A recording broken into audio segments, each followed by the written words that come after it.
Golden State Media Concepts presents the GSMC Classic Series, with episodes of some of your favorites from a day gone by, a time gone by. Join us as we time travel to some of your classic favorites from yesteryear. The GSMC Podcast Network invites you to sit back, relax, and enjoy the GSMC Classic Series on the Golden State Media Concepts Podcast Network.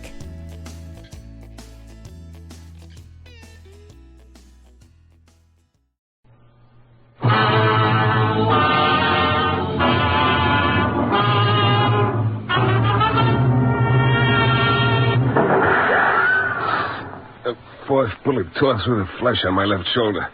There was nothing between him and me now except a tree. I stood there waiting. There were two more shots left in the gun. I caught the glint of the gun barrel in the moonlight, and then the granddaddy of all firecrackers blew up in my face.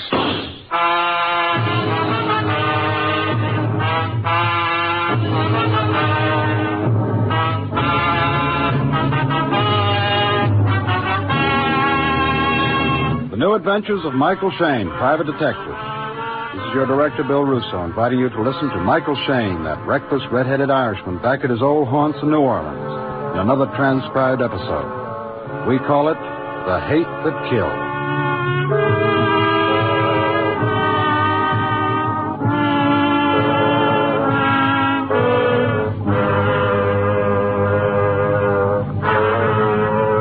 $75, $85, $86, $87. $3.87. Michael, you old capitalist, how do you do? Mr. Shayne. Mr. Shayne, you've got to listen to me. You've got to help me. I do, huh? Oh, Sanderson. Hey, you look better in your newspaper pictures. I thought I made it clear I wasn't interested in your case. But on the telephone, you wouldn't let me tell you what I want. I've got plenty of money. I'm not interested in your money either. Right on that door, it says Michael Shayne, Private Detective, doesn't it? Well, doesn't it? Yeah. It cost me 2 bits a letter, too. You said something about somebody wanting to kill you. Yeah. Well, why don't you take your troubles to the police? I can't. I don't have anything to tell them. You think I'm a crank, don't you? No, I think you're very charming, Mr. Sanderson. Just keep your voice down. I know a weak, dissipated body and a mind that's crazy half the time. But if you lived one day, just one day, in the atmosphere I do, you'd be shaking just like me. I tell you, death is in the air. Yeah, sure. What's the matter? That scare you? I suppose you like divorce cases, alimony, spying on women. I'll bet you like spying on women. Well, that's enough, Buster. Goodbye now. Oh, wait a minute. I tell you, I'm going to die. Not in my office. I'm busy. Beat it. You don't believe me. Look, just tell me one thing. Yeah? One thing. Why did the insurance company refuse to sell me any life insurance? From where I sit, you look like a mighty bad risk. No, I've had an examination from my personal physician. There's nothing wrong with me. That is a matter of opinion. They wouldn't tell me the real reason. That was just an out.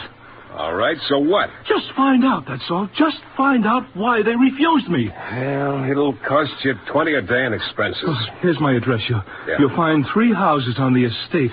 Mine's on the right of the big house. I know all about you, Sanderson, and your famous father. He died the other day, didn't he?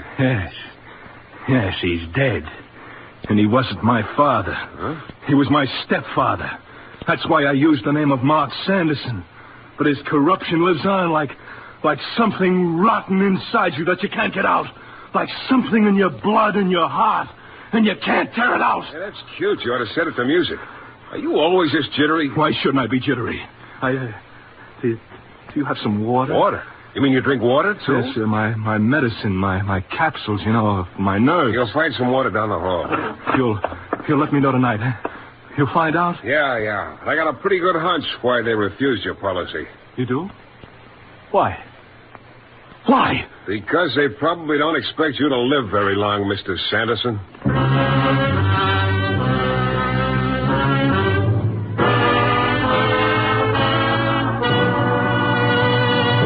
We'll return in a moment to the New Adventures of Michael Shayne and The Hate That Killed.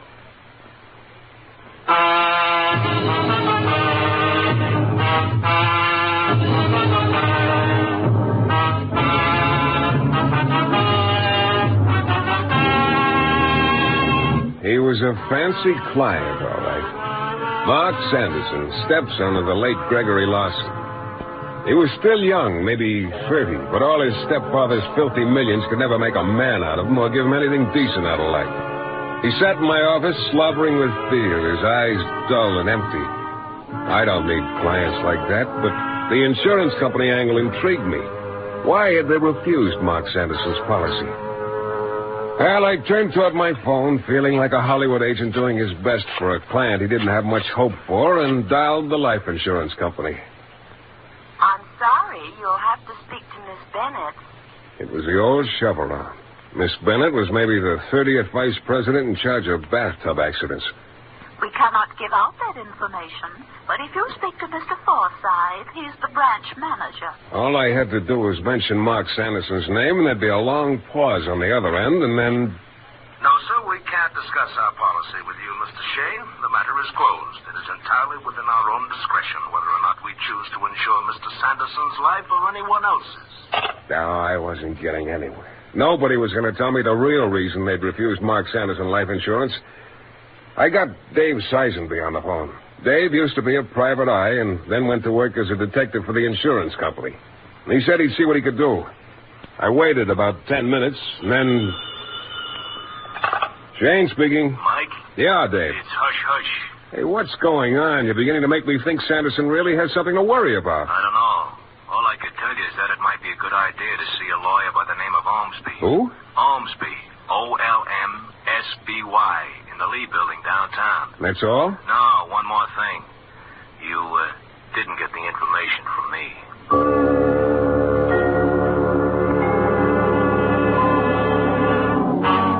Philip Ormsby, attorney at law. The office was easily as old as Ormsby himself. About 70. Dried up like a prune. His voice was like parchment, dry as dust and ready to crack. You're a shrewd young man by the look of you. And if you have in your head the good sense to avoid unnecessary trouble, you will desist from inquiring into the affairs of the Larson family. Well, that's as pretty a turn threat as I've ever heard. It's excellent advice, Mr. Shayne. As for your question, I am not at liberty to divulge any information. You mean to me? To you or anyone else. I realize Mark's hysteria has caused you some trouble. And as the family attorney, I'll be glad to pay. Smooth. I didn't think I was going to take this case, Mr. Ormsby, but you know, I'm getting more and more interested. Then you will get yourself more and more involved. Well, that's my business, Mr. Ormsby. Mr. Shayne, you must anticipate a short life. Could be, Mr. Ormsby. At least a happy one. So long, Pop.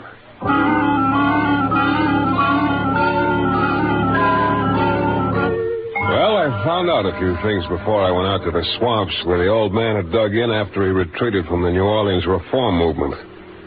He'd built a large house for himself, a smaller one for his second wife and stepdaughter, and another for his stepson. He kept his cousin Agatha with him. Seems he separated from his immediate family, kept tight hold on them, but didn't want them too close. He'd finally died 2 days ago after a long illness. I went down there to his little kingdom in the swamp and got a funny feeling. A little chill, even though it was a warm night. Little rolling wisps of fog. Night sounds that had a death knell in them. There were lights on downstairs in the old man's house, but I headed for young Mark Sanderson's place.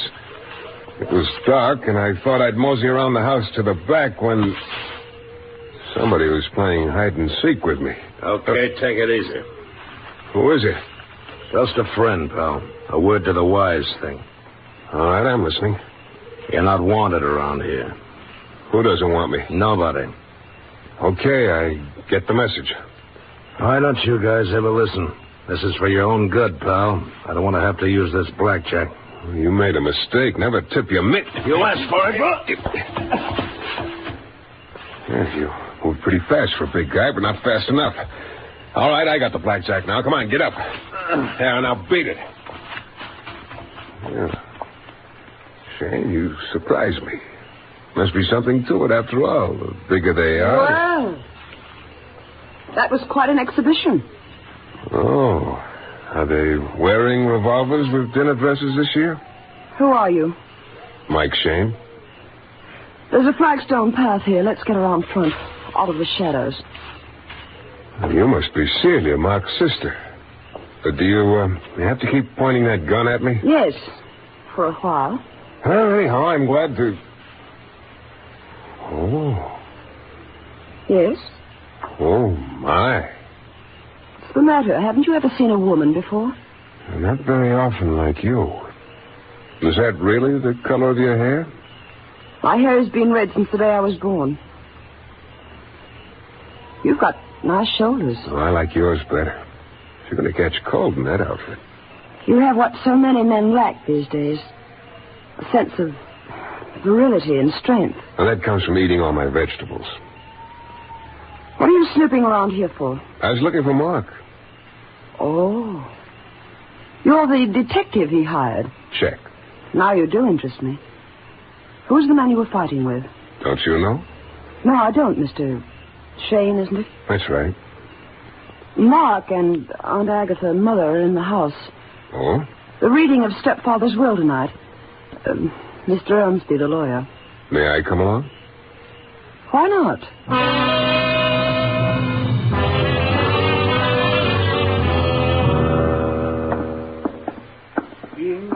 Don't go in. They've already started. So what? I want to hear that will. Who's in there? They all are. I don't want to interrupt. I'll open the door a little. Quite a gathering. Yes. Mother, Aunt Agatha, Mom. Hold it on. I'll listen. All my property, real and personal, owned by me at the time of my death, to that person from among my 4 heirs who outlives all others. Whether it be my cousin Agatha, my stepdaughter Celia, my dissolute stepson Mark, or my neglectful wife Margaret. Well, I know we do something like that all These the time. goods shall be bequeathed, therefore, only after the death of my last heir but one. And in the event my inheritor cannot by law inherit, then these goods shall pass to Philip Ormsby or his heirs and assigns. That's it. Let's go, Mr. Shayne. Okay. Oh, we waited for you, Miss Celia. We didn't know where you were. Thank you, Mr. Ormsby. Mr. Shayne, did you hear that? Did you hear? There's your answer, Mark. That's the reason your insurance was refused. Yes, he couldn't stop hating. It's so obvious, isn't it? Dear father wants us to kill one another off. Mother. Poor mother. He couldn't leave you alone, could he? Even after he died. Oh, my mother, Mr. Shayne. Mrs. Larson. And my Aunt Agatha, father's cousin. Yeah, apparently, Cousin Agatha was bored by the proceedings. Oh, and Agatha's always taking catnaps. Agatha, wake up. Mark, stop shaking her. Oh, she doesn't want to wake up. Aunt Agatha? She's not moving. She's not breathing. For a very good reason. Your Aunt Agatha's taken her last catnap. She's dead.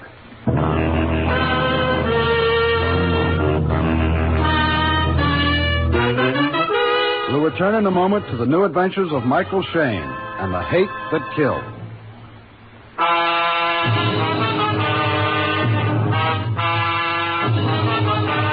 I didn't want to take the case in the first place, but it was the insurance angle that got me. Why was Mark Sanderson's insurance refused? I couldn't get any information from the insurance company. I couldn't get it from the lawyer Ormsby either. But then I found out what it was all about. The insurance company must have got wind of the terms of the old man's will. And what a will. Old Gregory Larson's wife and Mark and Celia and his cousin Agatha, all of them were heirs in a sort of 10 Little Indians routine. All his money to go to the last one to stay alive or to lawyer Ormsby. Now, the old man wanted them to kill each other off. It was that simple. I wanted a few words with my client, Mark, and I waited while Sergeant Lavery went through his routine with him and then decided to bust it up. I want protection. I'm a taxpayer. I don't care what you have to do. Put me in jail if you want to. Now, I slow demand down, protection. Sanderson. You'll blow a gasket. Where do you fit in here, Shayne? Well, like I told you, Sergeant, this is my client. I suppose now you're convinced someone is going to try to kill me, Shayne? I had a talk with your sister, Celia, Mark. You didn't tell me you lived here a few days before your stepfather died. Celia and I came here just before he died. But it didn't mean anything. You heard his will. Yeah. Sergeant. What? Why don't you lock him up? Maybe jail is the safest place for him. Okay. Speak to Denton inside. Yes, I will. All right, Shayne. Your client's taken care of. You can go home now. No, I think I'll stick around, Sergeant. Why? You think there's going to be more killings? Well, now, Sergeant, don't you?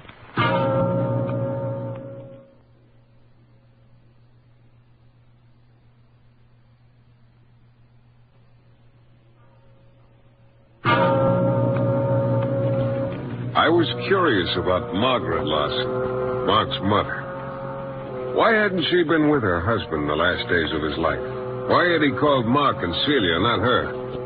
The more time I spent in this atmosphere of death and hate, the more jittery I got.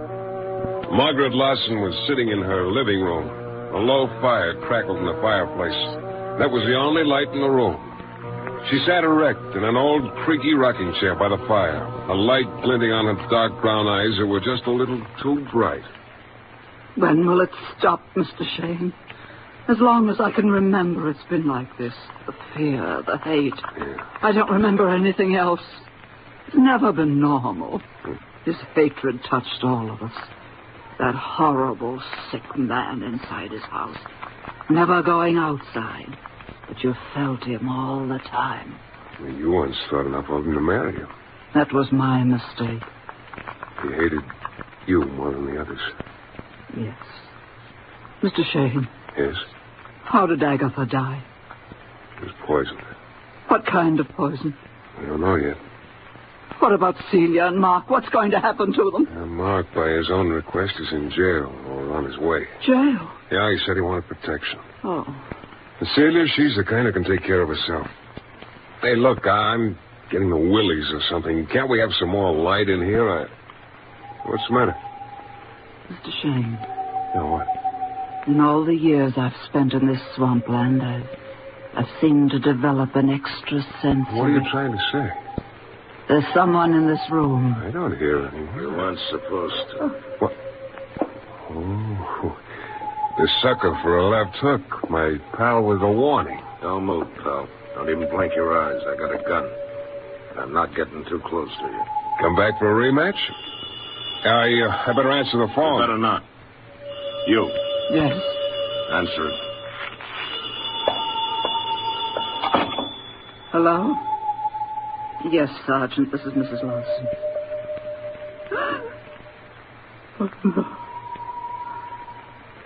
Thank you, Sergeant. What is it, Mrs. Lawson? Mark. Isn't it funny? I can hardly feel anything. It's Mark. Poison? Yes. The same as Agatha. Where? In his car. He stopped to take a drink. There was poison in it. The same poison that killed Agatha. All right, Shane. This is all very touching. Come on, let's go. No, wait, just a minute. Let's go. Getting out of this place is giving me the creeps. Mrs. Lawson, tell Celia about Mark. She's in danger. Tell her... That's just so you'll know it's loaded, Shane. I'm sorry to spoil your rug, lady. Well, Shane, I won't aim at the rug next time. He was smart. He kept me at arm's length. The way he handled me, you'd think I had the plague. He was so calm and so careful, I began to worry. Give me the nervous guys. Give me the guys who think they're tough. I can take care of myself with them. But this bird knew exactly what he was going to do. He acted like a trapper who'd caught a wildcat and was measuring him for the kill. We went down the hall and out the rear door. If I was going to do anything, it better be pretty quick. It had turned cold, and the damp fog clung to my clothes, got into my nostrils. I took a little path that led into the swamp. Funny, I kept worrying about Celia, about protecting her, not about myself. It was all screwy, sort of detached, almost a dream sequence. Things were happening too fast, and I couldn't stop them. All right, how much farther into this swamp, laddie? We're here. Okay. Go stand up against that tree over there. Here? Right there.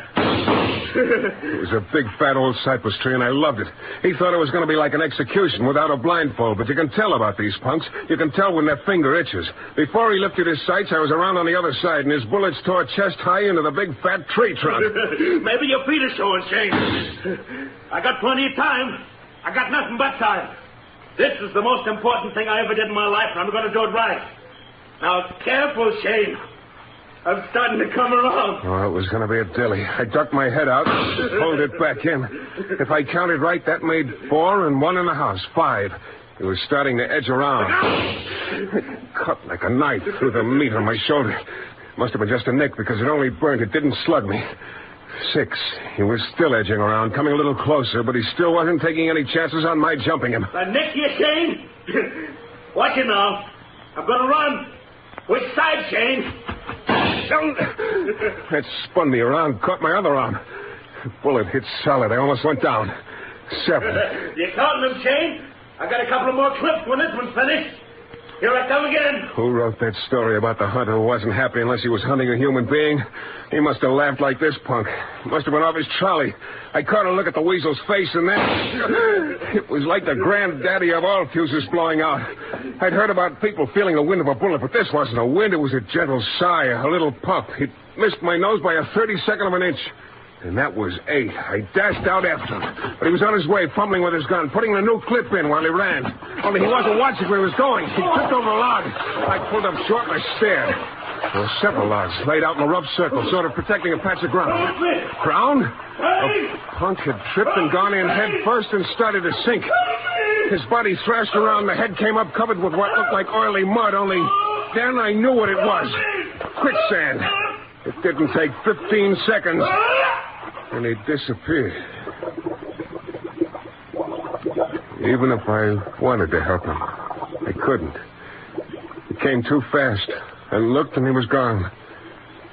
A couple of big bubbles came up, slick and moldy, and then that was all.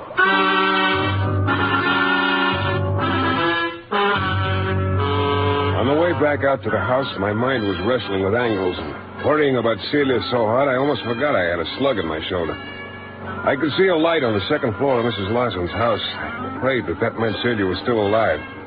I ran to the front door and began pounding.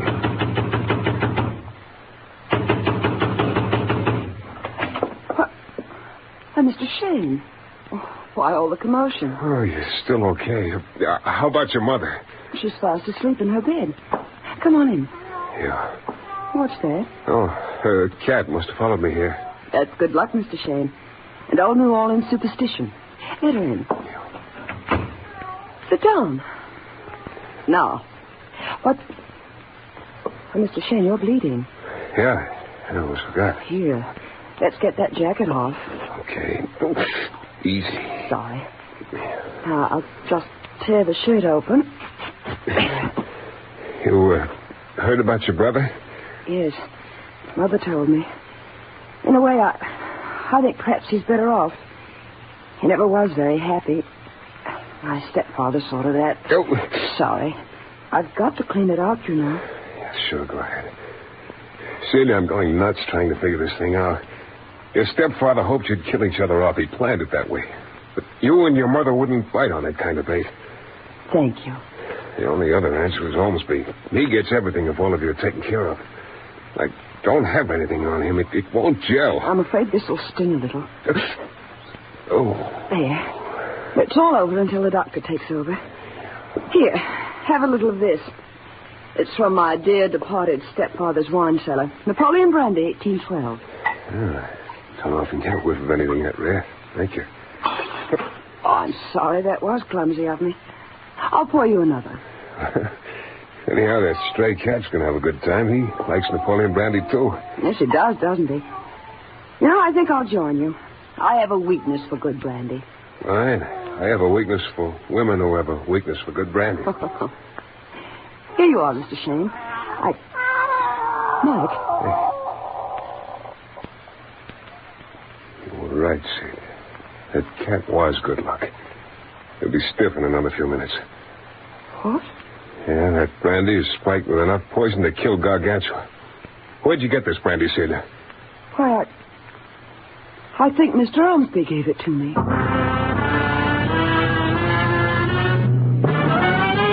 We'll be back in a moment with Mike Shayne and the thrilling climax to our story.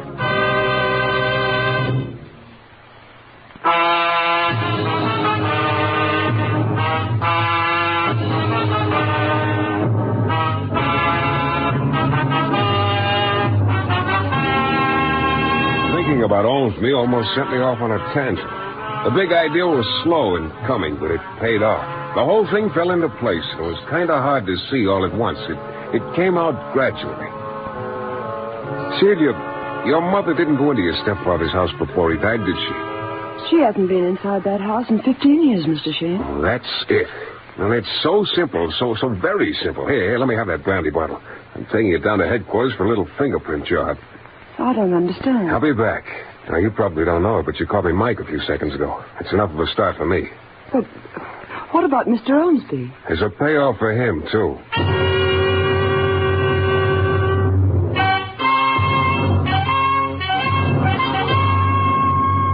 It's hard to believe, Shayne. There's no other explanation, Sergeant. Ormsby was the only one who knew the exact terms of the will. He'd get everything if the family were all out of the way. Yeah, he had a good idea what would happen. And he decided to wait it out. That's why he hired that character to get rid of me. Yeah, that makes sense. Ormsby didn't want anybody to get in the way of the natural course of events. Yeah, an old man hates so much he can't let it die with him. He wasn't satisfied until he'd fixed it so his rotten touch reached out from the grave. It's still hard to believe, but you can't argue with fingerprints.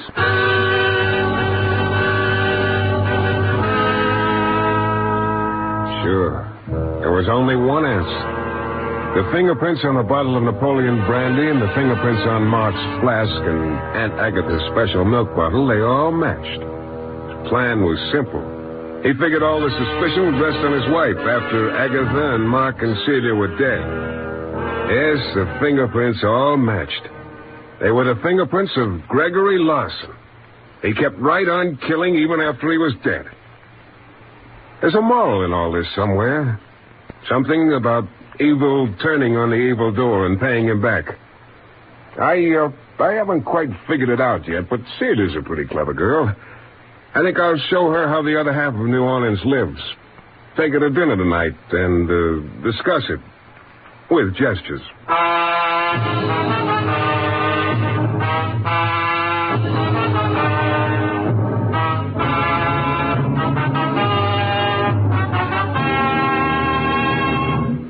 This is your director, Bill Russo, again. Our story was based on characters created by Brett Halliday.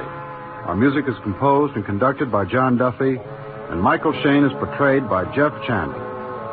The New Adventures of Michael Shayne is a Don W. Sharp production, transcribed in Hollywood and distributed exclusively by the Broadcasters Guild. Next week, you'll hear Michael Shayne in another thrilling adventure.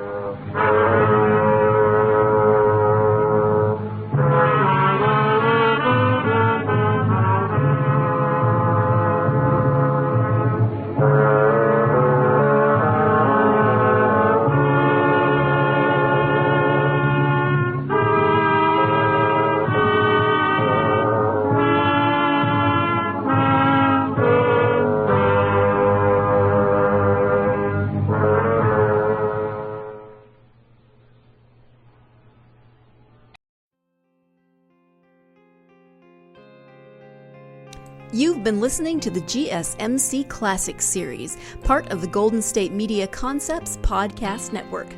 Follow us at www.gsmcpodcast.com and find all of our timeless programming by typing GSMC Classics into any podcast app, including Apple Podcasts, Google Podcasts, SoundCloud, Stitcher, and more. Remember to subscribe to the GSMC Classic Series podcasts of your choice to stay up to date on new episodes. And if you could take a minute to give us a nice review, that really helps us to get this ageless programming out to others who would enjoy it just as much as you have. Check out all of our GSMC Classic Series podcasts. Whether you're in the mood for comedy, romance, adventure, history, science fiction, horror, or anything in between, the GSMC Classic Series has you covered. Thank you, and we hope you have enjoyed today's program on the Golden State Media Concepts Podcast Network.